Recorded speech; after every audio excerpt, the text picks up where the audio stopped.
Tātad, kad gaisma aiziet šķībi, kā jau es sacīju, šo prezentāciju es biju sagatavojis dažiem saviem draugiem, tāpēc viņi varbūt nevajag uztvert pārāk nopietni, tā teiksim. Bet gribu uzsvērt, ka atskaitot zīmējumus, pārējie visas fotogrāfijas ir manis paša iegūtas ar šīm dažādām optiskajām parādībām. Protams, mēs zinām par gaismas stariem, to jau pamatskolā māca, ka tie izplatās vienā virzienā, ja tā ir viendabīga vide, kur tas blīvums būtiski nemainās, pietiekami viendabīgi, tā kā gaiss ikdienā vai kā ūdens, bet ja tai pašā vidē ir dažāds blīvums, dažādi slāņi vai pakāpeniski mainīgs blīvums, tad atbilstoši gaismas laušanas principiem gaisma pārvietosies pa kādu līkni. Šajā stāstā mums būs svarīgs tikai gaismas izplatīšanās gaisā, kur blīvums galvenokārt ir atkarīgs no temperatūras un no atmosfēras spiediena. Tāpēc tas virsraksts šim te prezentācijai, kur gaisma aiziet šķīvi, tātad nepataisni.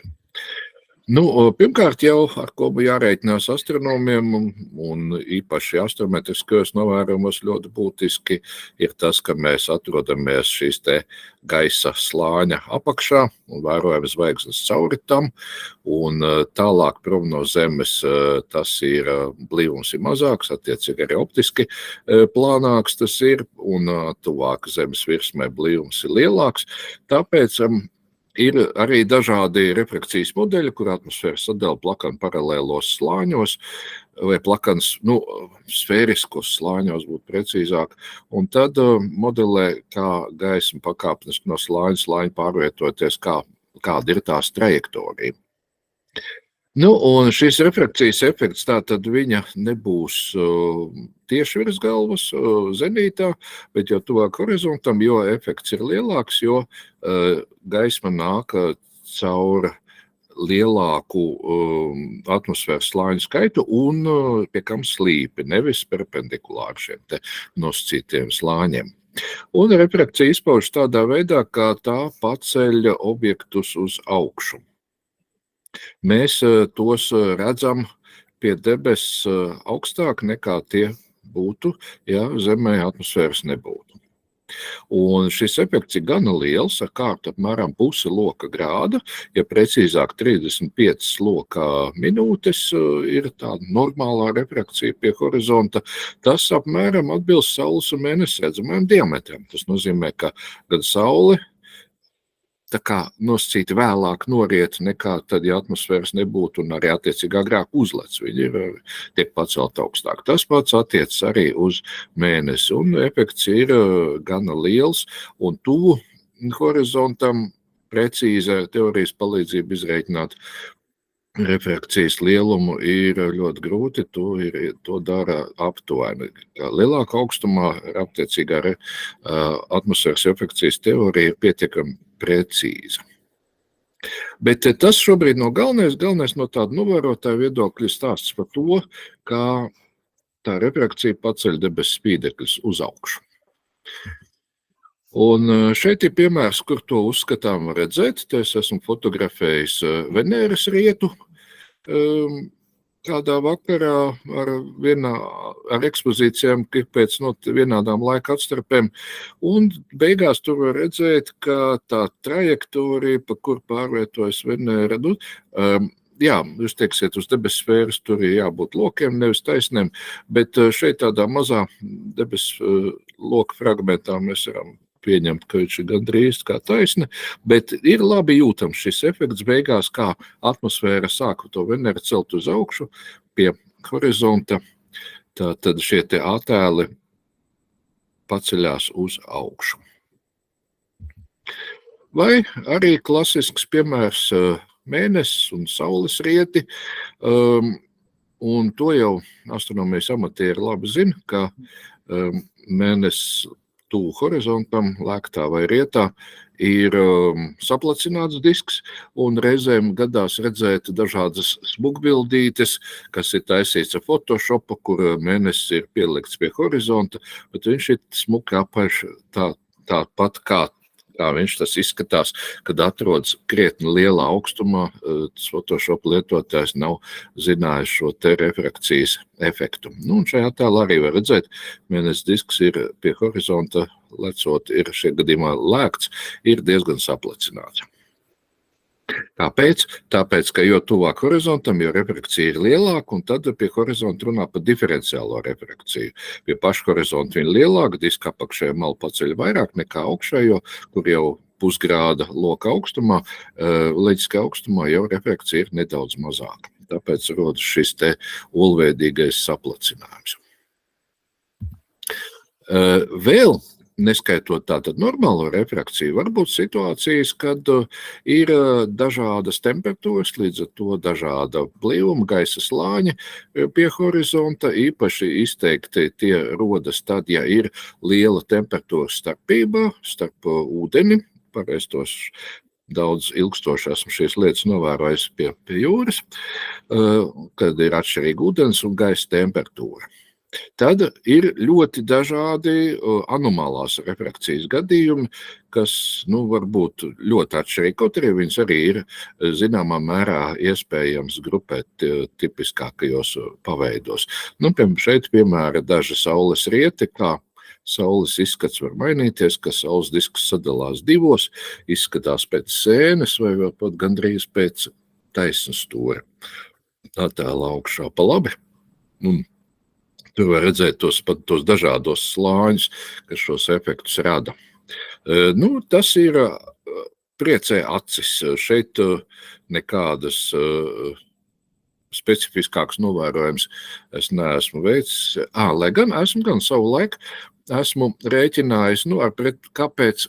Jā, un tas ir iemesls, kāpēc parasti kalendāros neuzdod ļoti precīzi saules lēkta rieta laikus.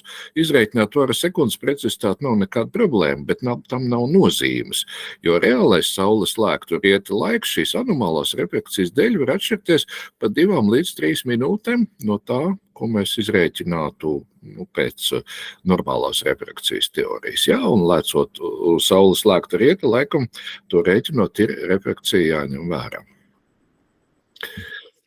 Vēl viens efekts, zaļais stars.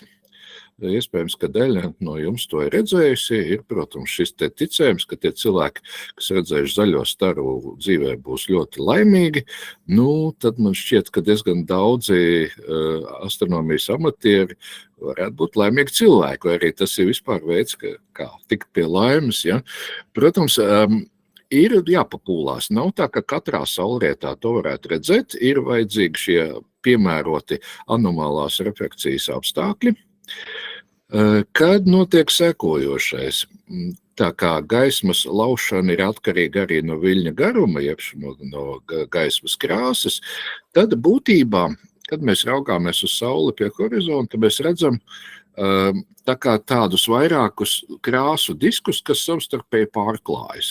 Un pārklājās vidusdaļā, mēs redzam to sauli, kādu viņa tajā saulrietā ir, dzeltena vai sarkana, bet apakšpusē ir redzama sarkanā maliņa, un augšpusē ir redzama zaļganā un pat zilganā, vēl ļoti reti violeta maliņa. Tā kā saules malās izveidojas tā kā tāds neliels spektriņš. Šo te sarkano diska malu var redzēt, ja skatās teleskopā sauli, saulrietā, vai izmantojot filtrus, vai izmantojot reizi, kad ir ļoti atmosfēra vājinājis saules gaismu, un teleskopā var tādā gadījumā droši paskatīties.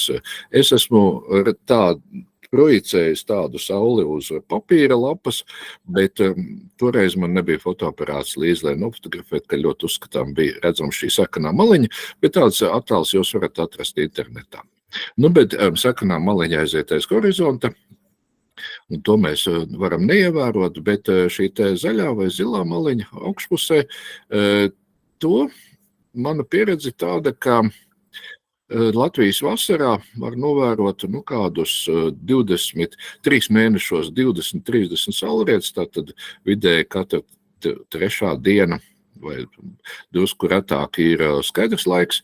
Vakarā pietiekami, lai novērot saulrietu līdz pašam pēdējiem brīdim, un savukārt no šiem 20 saulrietiem kādos 5 būs redzams zaļais stars, varbūt 1-2 reizes viņš būs ļoti izteikts, tā kā uz sekundi nospīd tā kā zaļais lāzers. Tas izskatās interesanti, iesaku šādas lietas pavērot. Jā, zaļais stars, ok. Un šeit ir viens piemērs, kur bija pat ne zaļais, bet jau nedaudz zilgains stars. Tātad te ir 3 kadri šī te saule rietā, un tā pēdējā palikusī saules maliņa, redzēt vidējā daļā ir zaļgana, un malās ir jau arī zilgana, būtu pat nedaudz violeta. Tad tas gadās retāk. Tā man ir varbūt tikai pāris reižu gadījies visā manā novērojuma vēsturē. Es tā nepārāk aktīvi pēdējos gados, bet diezgan bieži aizēju uz jūru kādu saulrietu pafotografēt. Tagad par mirāžām. Tagad sākumā, pat ne sākumā, bet tālāk stāsts būs ne par astronomiskiem novērojumiem. Mirāžas mums asociējās ar tūkstnešiem vai kaut kādām tālām ziemeļu zemēm, tur Novajai Zemļā, kur visādi optiski efekti tiek novērot, bet patiesībā nekur tālu nav jādodas. Tepat Latvijā karstā vasaras dienā uz sasilušā asfalta var redzēt tādas kā peļķes, un tie peļķē iekšā var pat redzēt atspulgu. Šajā gadījumā es esmu nofotografējis tur tālumā automašīnu braucoši, tās uguņi ir redzēma atspulgā. Šī ir apakšējā mirāža, kad rodas spoguļa attēls zem īstā objektā. Kāpēc? Tāpēc, ka šeit ir ļoti karsts gaisa slānis pie šosejas virsmas. Mēs, atrodoties augstāk, redzam gaismu nākam tā kā 2 ceļus. Viens ir tiešais attēls, mēs redzam tur tālumā to automašīnu vai to kamieli, un otrs ir, kad gaismas stari nāk gar šosejas virsmu vai tūkstnešu virsmu, izliekušies, un mēs projicējam no tai virzienā starus, kā tie ir nonākuši mūsu acī, un tādā veidā rodas šis spoguļa attēls zem īstā objekta. Un tur var manipulēt ar šo mirāžu, var pacelties drusciņi augstāk un zemāk un pētīt, paskatīties, kā šie te atspulgi mainās. Un šeit ir tepat Rīgas līcī šāds te apakšējās mirāžas piemērs. Un atkal tie gadījumi, kad ir lielāka atšķirība starp ūdens temperatūru un gaisa temperatūru. Te mēs redzam to te simetrisko pašu horizonta, dažādi koki, kas tur aug un viņu atspulgs. Nedaudz arī ūdenī atspulgs. Un otrs gadījums augšējā mirāža. Tas ir, kad šie piezemes slānī ir izteikti augsts gaiss. Tad gaismas stari izliec pretējā virzienā, un tad mēs parasti redzam vienu attēlu. Lai gan reizēm var būt kombinēts arī abas mirāžas vienlaikus. Bet, ja tā tīri nodalīt, tad mēs redzam vienu attēlu, gaismas stari nonāk pa līkni mūsu acīm, mēs projicējam šo objektu attēlu augstāk nekā viņš faktiski atrodas. Un tāpēc objekti šķiet vai nu stabi, vai kādi tāli koki šķiet izstiepušies pa vertikāli, vai arī objekts tā kā atrodas gaisā. Un šeit ir piemērs skats no Baltās kāpas Lielupē uz Lielupas ieteku jūrā. Agrā pavasarī, kad tur ir bijis tas augstais gaiss virs jūras, un tur tad tie kuģi drusku atrodas virs jūras līmeņa. Bet varbūt situācijas arī citur, kur ļoti tālu objektu var redzēt un ļoti stipri paceltu gaisā, tad šāds īpaši izteiksmīgs augšējās mirāžas, tās tad saucas fatamorgāna.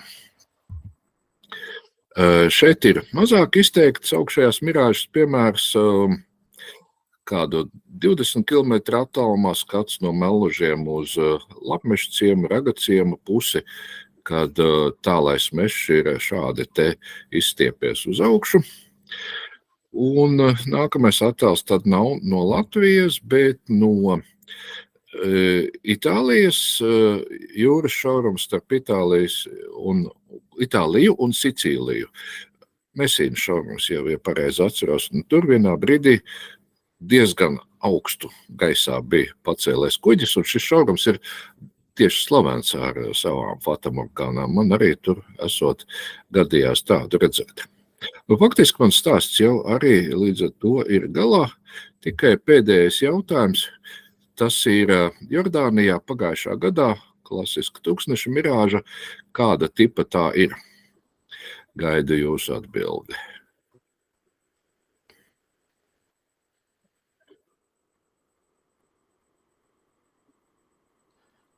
Tā var ar balsi teikt un var rakstīt čatā, droši. Es šobrīd čatu neredzu, es būtu priecīgs. Labi, es varu nolasīt, ja kāds ierakstīs, bet pagaidām vēl nav. Visi jau aizmiguši? Nē, ir ļoti daudz dalībnieku, 30. Tā kā... Aizmiguši, es domāju. Aizmukuši. Sanāk augšējā mirāža. Ceļās uz augšu? Ceļās uz augšu. Tā izskatās. Drusciņā. Bet man šķiet, ka tur apakšējā arī ir. Tur ir gan augšējā, gan apakšējā. Tas, kas ir apakšā, tas zilais un palīgi tāds trēle. Divi priekšlikumi čatā ir, ka tā ir apakšējā mirāža, jo ir spoguļu attēls zemē. Jā, mēs te redzam spoguļu attēlā tās līnijas tur tālumā un kaut kādus tur augu kušķus, jā, un pašā tur projām tālumā varbūt drusciņi ir arī augšējā mirāža. Nu, skaidrs, tātad esat klausījušies gan uzmanīgi, par to man prieks, un es jums saku paldies.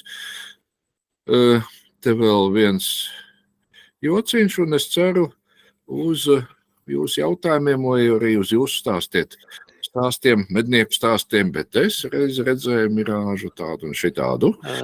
Tā, man ir jautājums.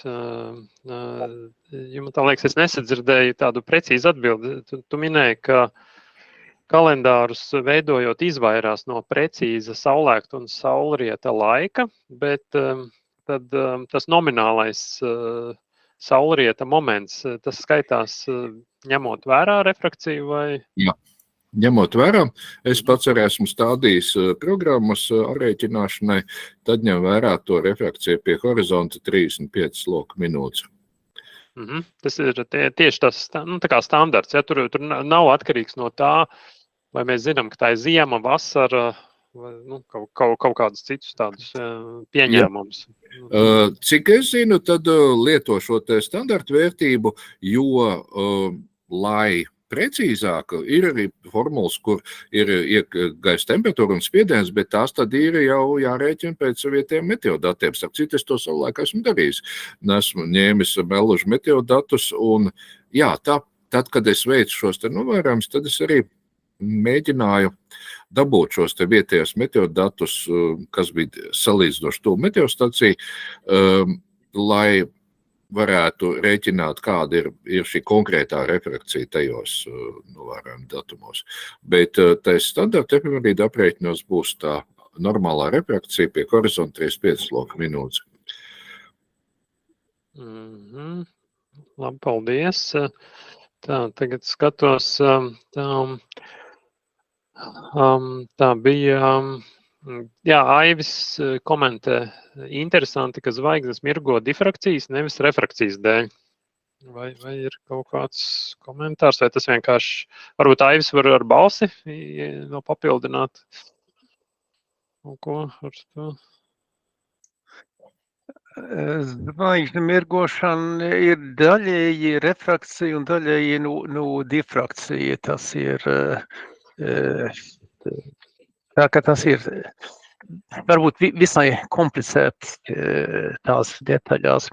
Par zaļo staras var piemēties ir vien cits tāds neparastāks gadījums, ka man vienreiz garies redzēt, un tas ir, kad Merkūrs šķērso Saules disku, ja principā arī Venēra, jo tad principā tās krāsas ir apgrieztas, jo tad ir kaut kas tumšs objekts, kas šķērso Sauli. Tas ir tāds, kurjos, bet princips jau ir tas pats. Profesionāliem teleskopiem ir, ko sauc angliski tā, atmosfēras dispersijas korekcijas optika, tāpēc, ka šis jau, tā kā Ilgons aizrādīja, protams, ka dažākās krāsās ir dažādāki tie tās gaismas noslietas, un lai ilgākos izgaismojumos dabūtu visu gaismu iekšā, teiksim, kādā spektrometra apertūrai vajadzīga papildu optika, kas kompensē šī atmosfēras efektus arī diezgan tālu no horizonta. Tā kā tas efekti parādās daudz vietas. Un vēl man nesen stāstīja mūsu Latvijas Universitātē ģeodēzijas ģeoinformātikas institūta darbinieki, kas ir uzkonstruējuši zenīta kameru, kuras ideja ir noteikt pēc iespējas precīzi zenīta virzienu. Un viņi saka, ka kaut arī tā formāli tā tad refrakcijas zenītā nav, bet vienalga šie te lokālie apstākļi ir tādi, ka kaut nelieli, bet viņi ir arī tur precīzi virs galvas, un ka tas ir viens no efektiem, kas traucē iegūt vēl lielāku precizitāti šī te vertikālā virziena noteikšana. Tā, labi, paldies. Tad skatos, Juris komentē, jautā, vai daloties ar refrakciju un mirāžu stāstiem drīkst rādīt savus attēlus?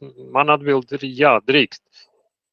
Tā, tad es līdāk gaidām, jā, tā līdz būs. Un tad vēl komentārs šeit ļoti labs pārskats par zaļo staru veidošanos, tā skaitā simulācijas atkarībā no atmosfēras stratifikācijas un novērot augstumu virs jūras.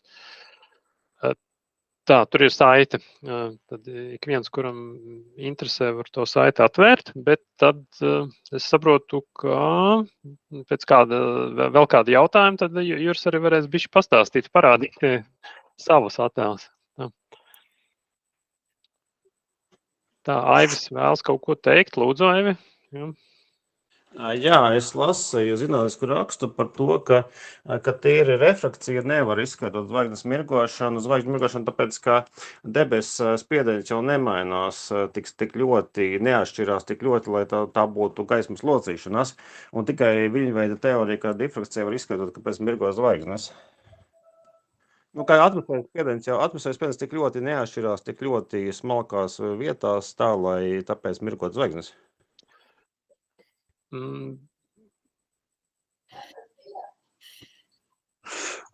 Tas bija desiņas vai ir? Jā, Kārli, tev kāds komentārs bija? Nav, jā. Labi, un tad ir vēl komentārs no Jura, ka interesants refrakcijas efekts ir tas, ka dažādu krāsu gaisma reaģē dažādi. Refraģē, tiek lausta dažādi. Refraģē, jā. Pārskatījos, jā. Jā. Tiek lausta dažādi, jā. Un Mārtiņš vaicā, ko nozīmē atmosfēras stratifikācija. Varbūt arī tad... Aha, ka Juris jau ir atbildējis. Sadalījums pa augstumu. Vai Juris būtu gatavs tagad padalīties ar saviem attēliem? Jā, es varu parādīt to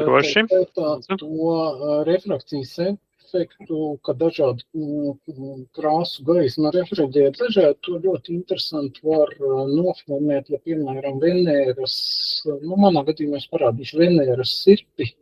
Es ceru, ka es mācīšu parādīt tā. Bet uzreiz es teikšu, ka jāņem vērā, ka arī ir savas optiskās nepilnības objektīviem. Jā, tas ir skaidrs, bet tas nav tas, es to esmu ilgi pārdomājis. Es sākumā tiešām domāju, ka tā ir kromatiska aberācija, bet nav tā, tāpēc, ka šī lieta pazūd, tad, kad Venēra paiet augstāk, un ir arī, protams, ir arī daudz citu fotogrāfu attēli. Apmēram šādi paši. Tā es pamēģināšu to parādīt. Tūlītais, man pārāk labs tas attēls nav tūlītais. Tā, es tikai nemāku tev īsti vairs. Šobrīd tā, kad būs Tā, kamēr Juris var vaļā, es redzu, ir vēl komentārs par gaisa blīvumu. Tur ir jautājums par gaisa blīvums. Gaisa blīvums ir, tā teikt, ir retinātāks gaiss un ir blīvāks gaiss, dažādos augstumos atkarībā no temperatūras un kādiem lokāliem apstākļiem. Jā. Lūk, es nezinu, ko es rādu. Es ceru, ka es rādu to... Varbūt var lielāku mazliet. Jā, droši vien, ka var mēģināt. Es viņu atvēršu šitā. Lūk. Tagad stāsti, kas tas ir? Tā ir Venēra, mazā fāze. Tur lejā, protams, es horizontu nevarēju ietvert, tur es vienkārši nokavēju. Viņi nav augstu uz horizontu, varbūt kādu grādu, nepilnu grādu, varbūt tajā, ja te speciāli viņu to nokropēju vai uztaisīju pietuvinātāk, cik es ar savu teleobjektīvu varēju. Tad te mēs redzam, ka augšpusē mums ir zils, un apakšpusē ir sakans. Tas ir tāpēc, ka refrakcija dažādu staru gaismā, dažādu gaismas krāsām dažādi. Piemēram, es varu arī, te ir viens links ar izskaidrojumiem, kur ir kāda cita fotogrāfa attēls. Tas nozīmē tā, ka zilā gaisma referēģēja vairāk kā sarkanā, tad man šādā veidā tas atdalās. Tur ir jāpadomā, es neesmu gatavs uzzīmēt to diagrammu šajā vietā, jo es nezināju, par ko mēs te runāsim, bet es noteikti būtu sagatavojuši šajā vietā. Bet princips ir tāds, tas zilā gaisma refriģē vairāk, un tāpēc mēs to redzam augstāk, un sarkanā refriģē mazāk, tāpēc mēs to redzam zemāk tajā. Atmosfēra darbojas kā vāja prizma. Jā, tieši tā arī to var interpretēt. Es parādīšu arī to, ko Ilgonis teica, šeit ir tāda neliela animācija ar mēnesi. Es no mēnesi esmu nofiksējis šajā gadījumā. Viņš lec, tad viņš sākumā ir saplecināts, un, protams, tad viņš pamazām, plēšās. Tas ir, pie horizonta saplecināts. Tas ir vienā dienā? Tas ir pilnīgi viens un tas pats. Tas ir pilnīgi vienā dienā. Vienkārši tā ir attēlu sērija, viens mēnesis slēgts, nofiksēts uz mēnesi, tā, lai var redzēt to izplešanos laikā. Tad nevis Ilgonim bija ļoti skaisti tā, ka viņš tur sērija, un es savukārt viņu šajā vietā nofiksēju tā, lai var redzēt to. Tu vēl esi rotējis, acīm redzot to kadru. Jā, es mēģināju. Es domāju, ka rotācija nav liela tajā vietā, tāpēc, ka tas jau nav līdz zenītam, tas taču ir dažus grādus uz horizonta, ka viņš nomaina krāsu jau uz baltu, un tā tālāk. Tad es parādīšu arī šo te, saules rietu, kur sākumā veidojas tā zaļā kantīte augšā, un šeit, protams, nevar redzēt, un pašās beigās var viņš izspīdēt ar to zaļo stāru. Tajā vietā, un tajā saitē, ko es ieliku ar tiem zaļajiem stariem, tur ir viens... Un te arī to sarkano maliņu apakšā redz. Jā, arī sarkano var redzēt, un tajā saitē par zaļajiem stariem, kur es ieliku, tur viens cilvēks, kurš, teiksim, veltījis ļoti daudz ar tiem darbojas, ir uztaisījis, izcilu mājaslapu, kur visu praktiski var izlasīt. Viņš arī ir veicis simulācijas, kā es tur biju rakstījis gudriem vārdiem atkarībā no atmosfēras stratifikācijas vai šī blīvuma sadalījuma. Protams, jāņem vērā arī, ka tās kādu zaļo staru mēs redzēsim, ir ļoti būtiski atkarīgs no tā, cik augsts mēs virs jūras pie viens un tās pašas blīvuma sadalījuma atradīsimies. Un tāpēc ļoti interesanti, vai mēs būsim kāpā, vai mēs būsim pie jūras. Tur ir jāuzmin, kāds būs tas blīvuma sadalījums, lai to zaļo staru vislabāk ieraudzītu, vai tev vajag kāpā augšā stāvēt, vai tev lejā stāvēt. Es to vēl neesmu atklājis, vai nekur tieši būtu labāk stāvēt, bet droši vien tur ir tik daudz faktoru, ka tu nevar izdomāt, bet tur gadīties, ka viens cilvēks stāvot kāpā augšā un otrs stāvot bišķi zemāk, viens redz, bet otrs nemaz neredz to. Tu varētu kādreiz arī izmēģināt. Ir iespējams manipulēt ar saulrieta momentu. Tad, kad Paskriet kāpā, jā. Saule noriet, tad steidzīgi jālec ir uz soliņa un jāskatās vēl 1 sekundi. Jā, un es parādīšu arī kādu tām augšējām mirāžām. Tad te arī, šeit ir ļoti augsti jūkura, ja kaut kādā te pavasarī ļoti labi var tos kuģus redzēt. Un otra lieta, kas vienmēr veidojās izteiktajās mirāžās, ir šitas te, es nezinu, vai šo blāvos mītru te var redzēt augstumā. Var redzēt, jā. Jā, tad tas ir tas atmosfēras, sauksim tās lānis, ja, kur apmēram tā, tas viss tā blīvuma izmaiņa notiek. Virs tā, tad tur vēl vairs nevien. Jā, te ir laikam tieši par rādītiem attēliem ir kaut ko vēlas komentēt. Vārds Ivaram, lūdzu. Jā, es faktiski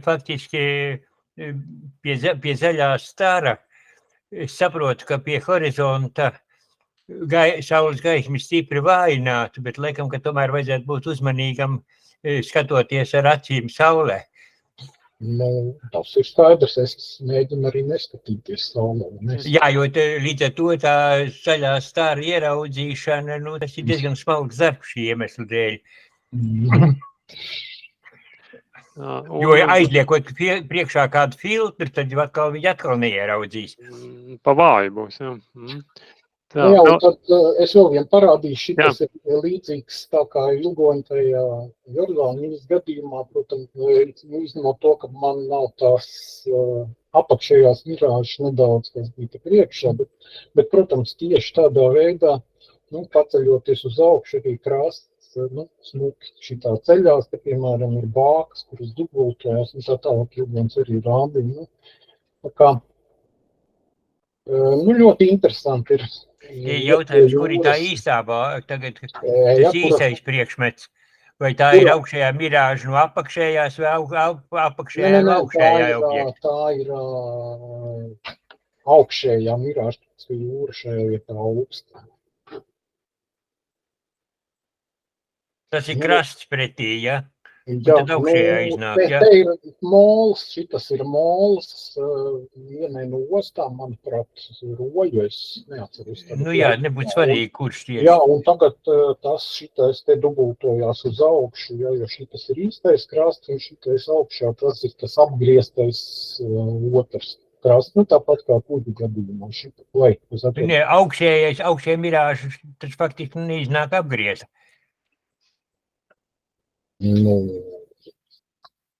Apgriezt iznāk, vai? Jā, sanāk. Lūk, šādi otrādi tas ir. Kā tur ilgons sanāk?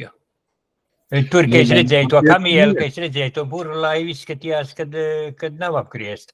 Tādā pa... Cik es saprotu, tad šajā gadījumā ir tā, ka mēs redzam priekšmets augstāk, mēs varam redzēt arī pašu priekšmetu, kā šajā gadījumā, jā. Un vēl redzam viņu. Ivar, es nevaru apgalvot pilnīgi droši. Tur jau tā lieta, ka te ir... Tu var ielikt vēlreiz to slaidu, kur bija tā... Bet mēs varam arī paskatīt. Labi, es apturēšu to šāringu un tagad var ilgons uzlikt to, kur bija. Es varu parādīt uz pirkstiem, kāda bija tā schēma. Proti, ja, ka te ir kaut kur objekts, un tad tā gaisma iet šāda un nonāk novērotāja acī, tas ir projicē augstāk virs objekta atrašanās vietas. Tas skaidrs, jā. Bet nav izslēgts, ka tur ir daudz, kombinēts efekts varbūt. Gan viena, gan otra. Jā, pašajā skaidrs, ka būs apgriezt, jā. Runi pa augšējo. Nē, sanāk, jebkurš vai atspoguļojas uz augšu vai uz apakšu, tas sanāk spoguļu skats. Tā. Vai tā nesanāk? Jā, tā. Bet es atvainojos, tur, kur Ilgons Vilks fotografēja to kuģi tajā šaurumā ārzemēs, tur taču kuģis apgriezts otrādi nebija. Nu jā, nē, Jā. tāpēc es saku vēlreiz to Vienkārši. attēlu. Gaisma Bet- izliecās, bet paliek, bet virziens nemainās, viņi netiek apgriezt, vienkārši tiek pacelts uz augšu. Bet jūra attēlos būtu rūpīgāk jāpapēta. Ir tur tie spoguļu attēlu elementi vai nav? mēs- Kombinēts variants. Nē, tavos pašos attēlos, tur, kur bija tā burra laiviņa, ja, ka tur rādi augšējo mirāžu, tur, manuprāt, nebija apgriezts. Nu, nav. Ievēr, tur nav apgriezts. Un kā pareizi, pat viens teica, tur tas mesīnas šaurumā Jā. iekrāts augstāk un viss. Tur Jā, bija ļoti viennozīmīgi tas redzams.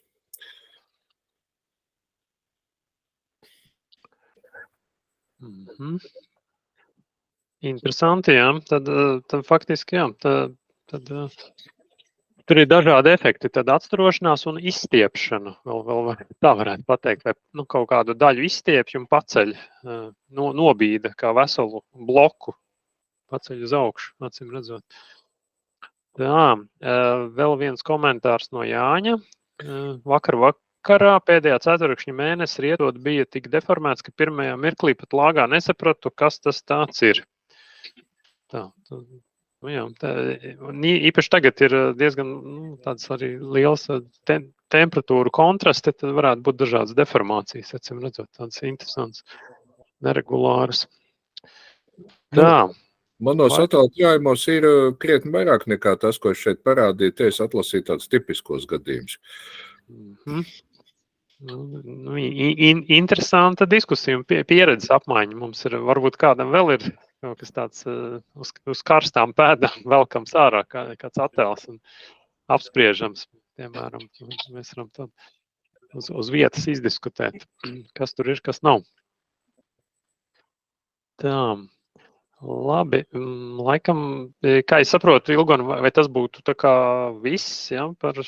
No mans puses viss, jā, Jā, paldies. tad liels paldies, ja,